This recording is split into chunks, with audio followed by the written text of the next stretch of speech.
Hi everyone, today I am going to inform you about KEA latest updates. Okay, that is about CET counseling information. Dear students, as you all know about the KCET option entry has been started. ಪ್ರಿಯ ವಿದ್ಯಾರ್ಥಿಗಳೇ, ನಿಮಗೆಲ್ಲ ಗೊತ್ತಿದೆ ಮೊನ್ನೆ ದಿನಾಂಕ 24/7/24ರಂದು KCET ಮೊದಲನೇ ಸುತ್ತಿನ seat ಹಂಚಿಕೆಯ ವಿವರಗಳನ್ನು ಪ್ರಕಟಣೆ ಮಾಡಿದ್ದಾರೆ. ಇಲ್ಲಿ ಏನಂದರೆ ನೀವು ವಿದ್ಯಾರ್ಥಿಗಳು ಈಗ ಆಲ್ರೆಡಿ ಆಪ್ಷನ್ ಎಂಟ್ರಿ ಸ್ಟಾರ್ಟ್ ಆಗಿದೆ. ಮೊನ್ನೆಯಿಂದ 23ರಿಂದ ಸ್ಟಾರ್ಟ್ ಆಗಿದೆ.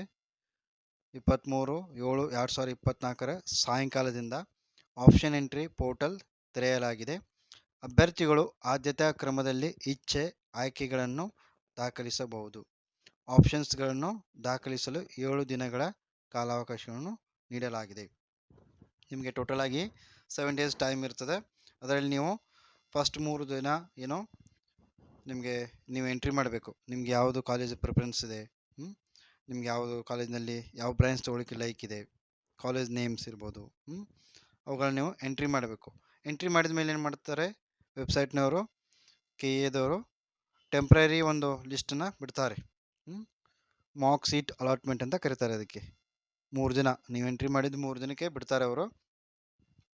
ಅಂದರೆ mock seat allotment results would be published after 3 days from the last date fixed to enter the option. Okay, ಅವ್ರು ಏನು ಮಾಡ್ತಾರೆ, ಪ್ರಾವಿಜ್ನಲ್ ಒಂದು ಲಿಸ್ಟ್ ಬಿಡ್ತಾರೆ, ಯಾವ ವಿದ್ಯಾರ್ಥಿಗಳು ಯಾವ ಕಾಲೇಜನ್ನ ಚೂಸ್ ಮಾಡಿದ್ದಾರೆ ಅಂತ ಬಿಡ್ತಾರೆ. ಅರೌಂಡ್ 10 ಕಾಲೇಜ್ ಪ್ರಿಫರೆನ್ಸ್ ನೀವು ಸೆಲೆಕ್ಟ್ ಮಾಡಿರ್ತೀರಿ ಅಂತ ತಿಳ್ಕೊಳ್ರಿ. ಓಕೆ, ನೀವು ಸೆಲೆಕ್ಟ್ ಮಾಡಿದಂಥ ಒಂದು 10 ಕಾಲೇಜ್ನ ಲಿಸ್ಟ್ನ ಅವರು ಟೆಂಪ್ರರಿ ಲಿಸ್ಟ್ನ ಬಿಡ್ತಾರೆ. ಓಕೆ, ಬಿಟ್ಟ ಮೇಲೆ ಏನಾಗ್ತದೆ, ನೀವು ಮತ್ತೆ ಏನು ಅನಿಸುತ್ತೆ ನಿಮಗೆ, ಈ ಕಾಲೇಜ್ ಬೇಡ, ನಮಗೆ ಇನ್ನೊಂದು ಕಾಲೇಜ್ ತೊಗೋಬೇಕಾಗಿತ್ತು, ನಾನು ಎಂಟ್ರಿ ಮಾಡಬೇಕಾಗಿತ್ತು ಅಂತ ಅಂದಾಗ ಸೊ ಅವರು ಅಲ್ಟ್ರೇಷನ್ನಿಗೆ ಚಾನ್ಸ್ ಕೊಟ್ಟಿರ್ತಾರೆ. ಏನಂದರೆ ಆ ಒಂದು ಅಣುಕು ಇರ್ತದಲ್ಲ, ಯಾವುದು ಅಣುಕು ಸೀಟು ಹಂಚಿಕೆ ಅಂತ ಕರಿತೀವಿ, ಅಂದರೆ ಪ್ರಾವಿಜ್ನಲ್ ಅಂತ ಕರಿಬೋದು. ಸೊ ಇಲ್ಲಿ ಏನಾಗ್ತದೆ, ಅಲ್ಲಿ ಆಪ್ಷನ್ ಇರ್ತದೆ ನೀವು ಚೇಂಜ್ ಮಾಡ್ಕೊಳ್ಳಿಕ್ಕೆ.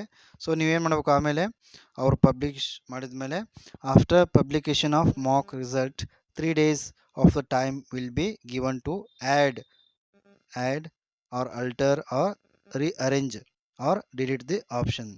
ಸೊ ಇವಾಗ ಏನಾಗುತ್ತೆ, ನೀವು ನಿಮ್ಮ ಒಂದು ಅಂದ್ಕೊಂಡಿರ್ತೀವಿ ಇಂಥ ಕಾಲೇಜಲ್ಲಿ ಮಾಡಬೇಕಂತ.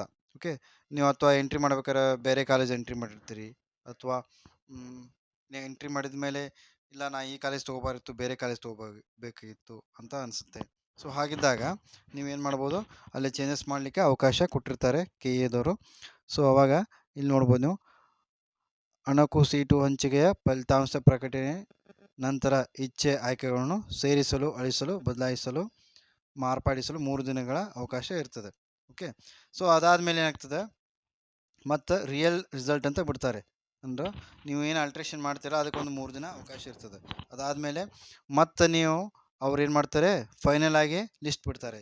ನಿಮಗೆ ಸಪೋಸ್ ಒಬ್ಬ ವಿದ್ಯಾರ್ಥಿ CET ರ್ಯಾಂಕ್ 1000 ಇತ್ತು ಅಂತ ತಿಳ್ಕೊಳ್ರಿ. ಓಕೆ, 1000 ಇದ್ದಾಗ ಅವನ ಒಂದು ಪ್ರಿಫರೆನ್ಸ್ ಮೇಲೆ ಕಾಸ್ಟ್ ಇರ್ಬೋದು, ಓಕೆ, ರಿಸರ್ವೇಷನ್ ಇರ್ಬೋದು, ಅಥವಾ ಏನನ್ನು ಅವರು ಆಪ್ಷನ್ ಎಂಟ್ರಿ ಮಾಡಿರ್ತಾರೆ ಅದಕ್ಕೆ ಅನುಗುಣವಾಗಿ ಸೀರಿಯಲ್ ನಂಬರ್ 1ಇಂದ ಸೀಟ್ ಅಲಾಟ್ಮೆಂಟ್ ಮಾಡ್ಕೊತ ಬರ್ತಾರೆ. ಸೊ ಅವಾಗ ನಿಮ್ಮ ಒಂದು ಆದ್ಯತೆ ಮೇರೆಗೆ ಅಲ್ಲಿ ಏನೋ ಸೀಟ್ ಬಂದರೆ ಓಕೆ, ನಿಮಗೆ ಸೀಟ್ ಅಲಾಟ್ ಆಗುತ್ತೆ.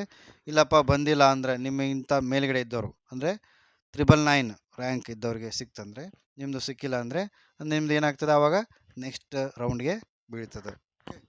ನಿಮಗೆ ಅಲಾಟ್ ಆಗಿದೆ ಇಲ್ಲ ಅಂತ ನೀವು ನೋಡ್ಕೋಬೋದು.